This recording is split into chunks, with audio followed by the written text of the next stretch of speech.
आज हम लोग सीखेंगे कोऑर्डिनेट बॉन्ड्स के बारे में। कोऑर्डिनेट बॉन्ड क्या होता है इसको समझते हैं। कोऑर्डिनेट बॉन्ड बेसिकली क्या होता है, इसका नाम है कोऑर्डिनेट बॉन्ड, तो समझ में आ रहा है कि कोऑर्डिनेशन के थ्रू ये बॉन्ड बन रहा है। अब बात आ रही है कि किसकी कोऑर्डिनेशन के थ्रू ये बॉन्ड बन रहा है। बेसिकली इसमें क्या होता है कि दो अलग अलग मॉलिक्यूल्स के बीच में कोऑर्डिनेशन होती है, उनके बीच में क्या होता है, basically sharing of a pair of electrons होता है। यानी कि एक मॉलिक्यूल आपका एक डेफिनेट शेयर ऑफ एक पेयर ऑफ इलेक्ट्रॉन को शेयर कर देता है दूसरे के साथ एंड वो बॉन्ड बनाते हैं एंड मॉलिक्यूल्स का फॉर्मेशन हो जाता है।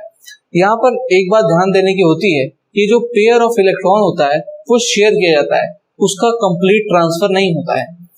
दूसरा पॉइंट है, इसको हम लोग जो है डेटिव बॉन्ड के नाम से जानते हैं। और एग्जांपल के तौर पे हम देख सकते हैं कि NH4 पॉजिटिव ये अमोनियम आयन है एंड ये आपका जो है वाटर प्लस आयन है H3O+। कैसे फॉर्म होता है इसके ऊपर बात करेंगे हम। अब हम सीखेंगे condition for formation of coordinate bond के बारे में। आखिर वो कौन कौन से कंडीशन है जो रिक्वायर्ड है किसी भी कोऑर्डिनेट बॉन्ड के फॉर्मेशन के लिए, उसके ऊपर आइए बात करते हैं। पहली कंडीशन है वो है आपकी एटलीस्ट वन लोन पेयर, मतलब एक मॉलिक्यूल जो है उन दोनों बॉन्ड्स मॉलिक्यूल्स के बीच में उसके पास एक के पास कम से कम एक लोन पेयर का एक्सेस होना चाहिए। अब यहाँ पर बात आती है कि ये लोन पेयर क्या होता है। लोन पेयर या लोन पेयर इलेक्ट्रॉन्स क्या होते हैं, मैं आपको समझाता हूँ। होता क्या है कि कोई भी आपका मान लीजिए एलिमेंट है, उसके आउटर मोस्ट शेल में जितने इलेक्ट्रॉन्स हैं उनमें जो इलेक्ट्रॉन्स बॉन्डिंग के लिए नहीं गए हुए हैं उन्हीं को हम लोग लोन पेयर इलेक्ट्रॉन्स कहते हैं। फॉर एग्जाम्पल अगर हम बात करते हैं नाइट्रोजन की, तो नाइट्रोजन नाइट्रोजन के साथ मिलकर ट्रिपल बॉन्ड का फॉर्मेशन करता है, यानी कि 3 इलेक्ट्रॉन जो हैं वहां पर उसके चले गए। लेकिन ऐसे बहुत सारे एग्जाम्पल है, ऑक्सीजन का है, ऑक्सीजन में भी आप देखेंगे कि 2 बॉन्ड का फॉर्मेशन हो जाता है लेकिन और 2 लोन पेयर उसके पास रह जाते हैं। तो होता क्या है कि जो वो इलेक्ट्रॉन्स रह गए हैं जो बॉन्डिंग में नहीं गई हैं उन्हीं को हम लोग लोन पेयर इलेक्ट्रॉन्स के नाम से जानते हैं। तो यानी कि एक आपका जो मॉलिक्यूल है उसके अंदर लोन पेयर इलेक्ट्रॉन्स का प्रेजेंस होना चाहिए, यानी उसके पास नॉन बॉन्डिंग के इलेक्ट्रॉन्स होने चाहिए।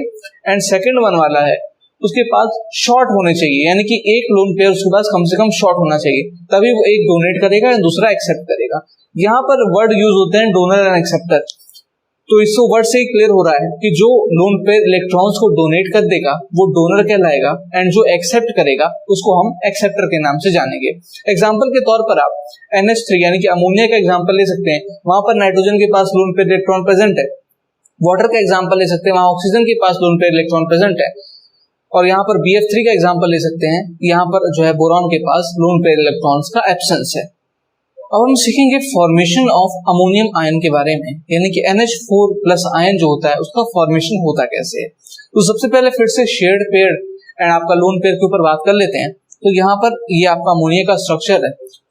होता क्या है कि नाइट्रोजन के आउटर मोस्ट शेल में आपके 5 वैलेंस इलेक्ट्रॉन रहते हैं, 3 आपके हाइड्रोजन के साथ बॉन्डिंग में जाते हैं एंड 2 इलेक्ट्रॉन रह जाते हैं।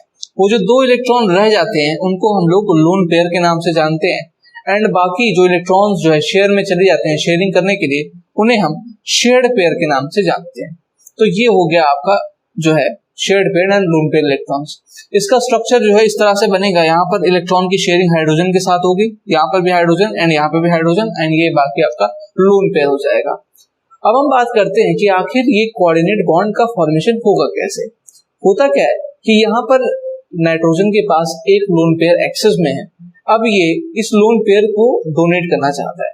होगा क्या कि यहाँ पर H+ आयन जो होता है, H+ आयन जो है बेसिकली एक प्रोटियम है, प्रोटॉन है। इसमें क्या हो जाता है, आपका हाइड्रोजन के अंदर एक ही इलेक्ट्रॉन होता है, वो एक इलेक्ट्रॉन को डोनेट करने के बाद वो H+ आयन में कन्वर्ट हो जाता है। तो होगा क्या यहाँ पर कि H+ आयन जैसे ही वो कन्वर्ट हो जाएगा, यहाँ पर उसको डुप्लेट कंप्लीट करने के लिए 2 इलेक्ट्रॉन्स की रिक्वायरमेंट है।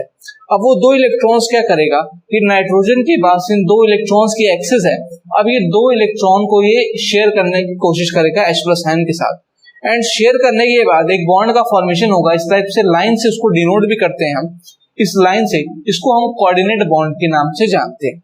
अब वो कह रहा है, थोड़ा सा और ध्यान से समझिए कि ये जो इलेक्ट्रॉन है इसका शेयरिंग हो रही है इस H+ आयन के साथ। यहाँ पर शेयरिंग का कंसेप्ट है, यहाँ पर बिल्कुल ट्रांसफर ऑफ इलेक्ट्रॉन नहीं हो रहा है। तो इस टाइप से आपका कोऑर्डिनेट बॉन्ड हो जाएगा। कोऑर्डिनेट बॉन्ड के बारे में एक बात और ध्यान देने की होती है कि कोऑर्डिनेट बॉन्ड जो होता है उसकी बेसिकली प्रॉपर्टी जो होती है वो हमेशा ionic bond and covalent bond के बीच में ही लाई करती है। अब हम सीखेंगे फॉर्मेशन ऑफ हाइड्रोनियम आयन के बारे में, यानी कि फॉर्मेशन ऑफ H3O+ आयन।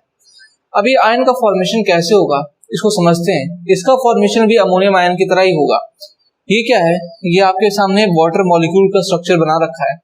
यहाँ ऑक्सीजन के आउटर मोस्ट शेल में 6 इलेक्ट्रॉन्स थे, तो यहाँ पर क्या हुआ, ये 6 में से यहाँ पर 2 एक यहाँ पर जो है शेयरिंग के लिए चला गया एंड ऑक्टेट इसका कंप्लीट हो गया।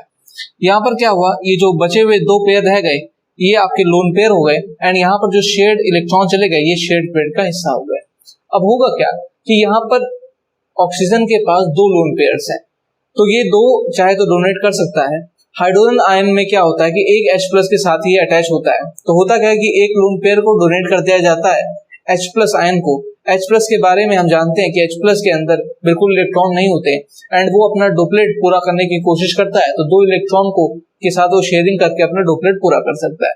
स्ट्रक्चर की अगर मैं बात करूं तो हाइड्रोनियम आयन का ये स्ट्रक्चर होता है। यहाँ पर ये एक लोन पेयर रह जाता है एंड ये एक शेयरिंग में चला जाता है। ये कोऑर्डिनेट बॉन्ड का फॉर्मेशन हो रहा है क्योंकि ये H+ के फॉर्म है, तो ऊपर जो है एक प्लस चार्ज आ जाएगा, एक लोन पेयर रहेगा एंड इस टाइप से आपका जो है स्ट्रक्चर बन जाएगा, बॉन्ड का फॉर्मेशन हो जाएगा। अब हम सीखेंगे फॉर्मेशन ऑफ हाइड्रोक्सिल आयन के बारे में, यानी कि जो OH- आयन होता है उसका फॉर्मेशन कैसे होता है। तो बेसिकली होता क्या है, रिएक्शन क्या होता है कि आपका जो वाटर होता है वो डिसोसिएट कर जाता है H+ आयन OH- आयन में डायरेक्टली, तो OH- आयन यहाँ से डायरेक्टली फॉर्म हो जाता है एंड यहाँ पर जो है OH- आयन का क्या स्ट्रक्चर होता है, वो इस टाइप से कुछ स्ट्रक्चर का फॉर्मेशन होता है। ये आपका डॉट लाइन स्ट्रक्चर है। लेकिन यहाँ पर एक कंसेप्ट और भी होता है जिसको हम सेल्फ आयोनाइजेशन ऑफ वाटर के नाम से जानते हैं। अब ये सेल्फ आयोनाइजेशन ऑफ वाटर क्या होता है इसके बारे में थोड़ा समझते हैं। तो basically self ionization of water में होता क्या है कि 2 वाटर के अलग अलग मॉलिक्यूल्स मिलकर हाइड्रोक्सिल आयन का, हाइड्रोनियम आयन का फॉर्मेशन करते हैं। कैसे होता है फॉर्मेशन, इस पर बात कर लेते हैं। तो यहाँ पर सेल्फ आयोनाइजेशन ऑफ वाटर में क्या होता है कि ये आपका जो H2O रहता है ये आपका सबसे पहले टूट जाता है H+ ion and OH- ion में। अब क्या होता है, क्योंकि वाटर के अंदर केवल एक मॉलिक्यूल नहीं होता, बहुत सारे मॉलिक्यूल होते हैं, तो अब ये क्या करेगा, H+ आयन क्या है, दूसरे H2O मॉलिक्यूल के साथ ऐड होने की कोशिश करेगा। अब दूसरे मॉलिक्यूल के साथ ऐड होने की कोशिश करेगा तो वहां पर क्या होगा कि वो कोऑर्डिनेट बॉन्ड से जाके जुड़ जाएगा एंड यहाँ पर दूसरे स्टेप में देखेंगे कि यहाँ पर ये जुड़ेगा तो हाइड्रोनियम आयन का फॉर्मेशन हो जाएगा डायरेक्टली। अब क्या है, ये पहली क्वेश्चन हो गई, दूसरी क्वेश्चन हो गई।